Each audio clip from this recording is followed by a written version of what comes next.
Yeah, I mean, obviously sucks that Zuby gets injured, and but I guess it's just an opportunity, to hopefully, for me to come in and do my thing and hopefully help the team. What do you want to do with this opportunity?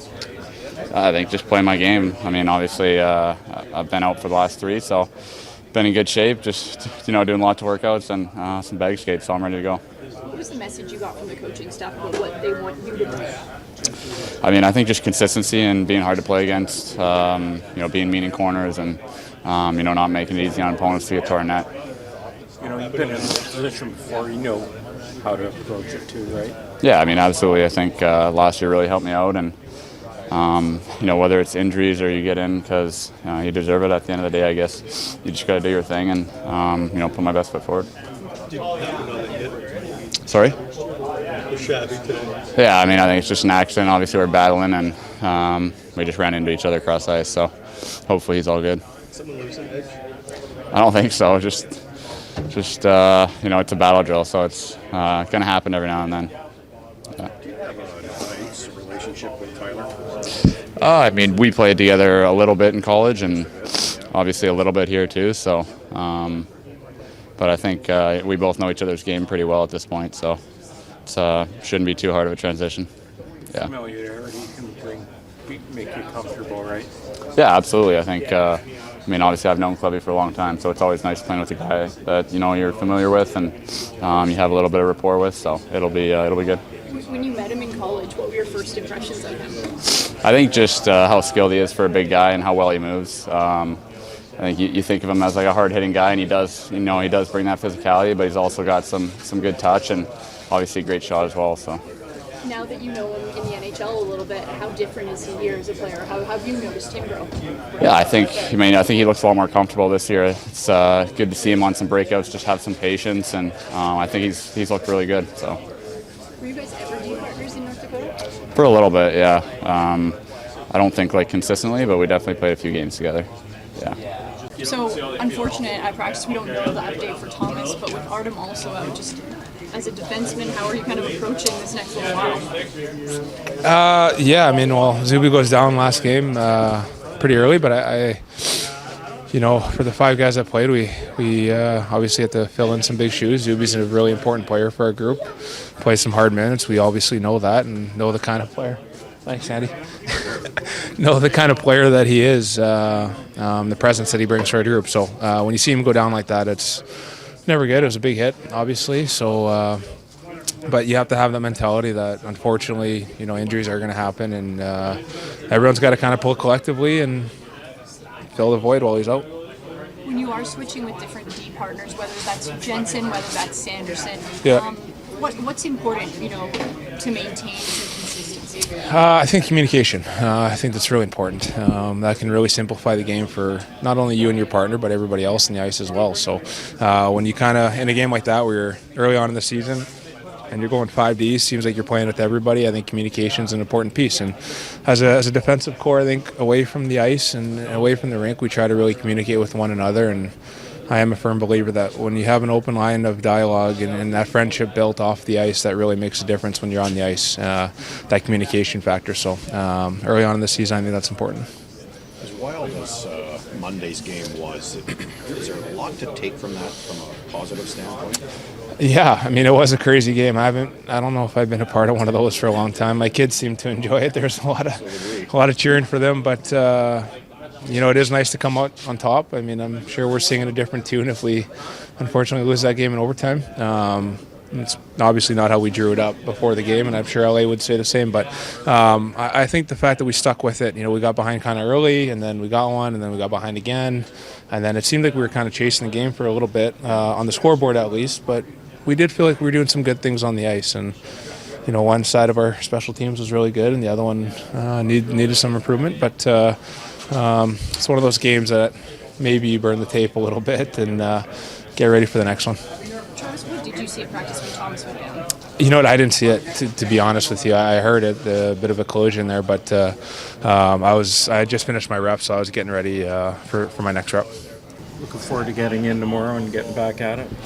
Yeah, obviously, last night, personally, didn't go the way I wanted, but it's nice to get another opportunity there to get back on the on trainer and get going. But it's nice. We ended up getting a win out of it. 2 points matters, so it was great. When did you find out that you were starting Monday? Was it Sunday night or was it? Well, it was a little uncertain there with Olmark, obviously, but it was night before or day before practice. How do you approach a game, and just bounce back? I mean, it's not like I'm a worse goalie. You just say, I got to pull the game, so you got to remember that and get back to my game. Just play the same way as I finished last year, and have those small points there where to focus on and just go in and do the job. Almost makes you want to get back in there almost as quickly as you can, right? Yeah, it's nice. Obviously, you don't have to sit on it. Just get out there and get another chance to prove yourself. So it's good. Anton, what did you see in practice today when Thomas went down? A heavy hit. Yeah, I mean, I didn't really see what happened there. They tried to do some crossover there and hit each other. I don't know more than that. You're pretty good at shaking it off too, like and moving on. I mean, I've been pulled a few times last couple of years, so yeah. I mean, it's just part of the game. At the end of the day, it's about go back to your own game, focus on that. Shit happens, and just gotta go with it. Can you start, Coach, by offering us an update on Artem Zub and Linus Ullmark? I can. Zuby was diagnosed with a concussion, so he'll be out another week. Linus skated today, looking good, progressing well. Anticipation that he could be ready for tomorrow night, or Anticipation is a great thing. Could be ready, I guess. too soon to ask about Thomas Chabot, Coach? Never too soon.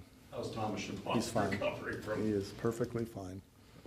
No issues whatsoever. He'll play. I just said he's fine. Going back to Linus, if that's okay. I know you said he had a strain, but there was also a saying he was a maintenance day. Like, when did this strain happen? After the last game, I believe, whenever we talked about it. What day was that? The Montreal game? Yeah, you guys played against Montreal. We didn't see him on Sunday, so it happened against Montreal. Yeah, he felt a little strain the next day when he came in. What's the distraction with some of these just nicks and bruises that you guys are seeing? None at all. It's part of the game. Hockey's a physical game. You have injuries. You got 22 players on the roster that can all play. It's next man up, whoever gets to go in the lineup, where it's unfortunate the guys get hurt, but that's part of the game and gives opportunity to someone else. Mac's a good example. Didn't play the first game, goes in. He's had 2 pretty good games. So it's not a conversation in our room. What are your expectations of Jacob Bernard Docker if he does? Yeah, excited to see him play. Yeah, he's excited to play. Kind of been throwing it back and forth to get him in the lineup a few times. And again, you don't ever like to see someone get hurt, but when someone does, it's new opportunity for someone else, and he'll go in and he'll get the job done. When you look at the game on Monday, obviously that's not probably the game you want with so many goals. But for you as a coach, what's kind of that blend of trying to get the offense there while also the defense heading into this? Pretty good game by our group. I think 5-on-5 chances. I think our video guys had them at 19-11 right now. Power play had a few chances as well. All around, pretty good game. I think the goalies would probably like to have a few back. I think we'd probably win that game without going into overtime 70-80% of the nights. It was a good game by our group. Much better with the puck. Made more plays. Didn't turn it over too many times. I was happy with our game. I mean, I'm not happy having an 8-7 game. I mean, that's the obvious. Everyone's going to say, every coach is going to say that, but I don't think it felt like a game where we were giving up a bunch of chances. You talked about kind of the power play, but also the penalty kill has given up 4 goals. Yep. Is that an area where you feel like you can improve, or goaltending? That's stating the obvious. Anytime you give up 7 and give up some power play goals or penalty kill goals, it's easy to say you got to work on it, which we do. I think both our goalies would like to have some shots back, and that's just part of the hockey season, and we'll work on all that. Speaking of which, do you say much to Anton or just put him back in the net? Petey does a great job communicating with him. I talked to him after the game that night via text. But he's been in the league a long time. I'm not worried about him at all. I know he's going to be excited to get back in the net, and full confidence in him. How does when Linus Ullmark maybe isn't even just dressed, how does the environment on the team change, given how everybody's talked about how he's such a leader and he's so vocal? Doesn't change a whole lot. He is a leader and he's vocal. But he's not a goalie in there that's talking all the time to the group. Everyone has their own way of leading. In team sport, when you have a guy that's hurt, you miss a player, no matter who it is, but you're never dwelling on it. We got another goalie that's going to play. There's not a whole lot that you talk about as far as guys being out or not. It's just next man up. When you skated today, do you anticipate that probably you need to practice or two before he returns to the net, or is that? It's a good question. We'll see tomorrow how he is. I'm not going to announce my starter tomorrow if that's what we're getting at. Do coaches put money on the board for games? Lots. No, not much. If they do it, it's in the coach's room. So, yeah, anytime you play an old team, you want to win. I mean, that's just human nature, but they're going to want to win. It doesn't have a big effect on the game, that's for sure. I want to win every game, though. Is there also any more of an update? I know you kind of said he's going to be out 1 to 2 weeks on Ridley Gregg. He's progressing. I expect him to skate sooner than later, but he'll be out for a little bit still. I would say another week at least. Maybe your forward lines, you've been deploying the line with Pinto and Norris at around the same amount of minutes. What's kind of the calculus as a coach to kind of, running like all 4 lines compared to maybe riding the line? It depends on who's in your lineup, who's in the other team's lineup, whether you're at home as a coach or on the road. And I'm still, for me, if you play good, you play. Usually coaches want to get the guys on the ice that are playing pretty good, and the ones that aren't, not quite as much. So minutes will change from night to night between Pinto and Norris's line. I'm not sure exactly where they're at, but they're probably pretty close. What would be like maybe from the Pinto line? I think their line can be a good line against any line in the league, and I think Pence can be a real good matchup guy. Should be able to play against top centermen. I think Josh is capable of the same thing.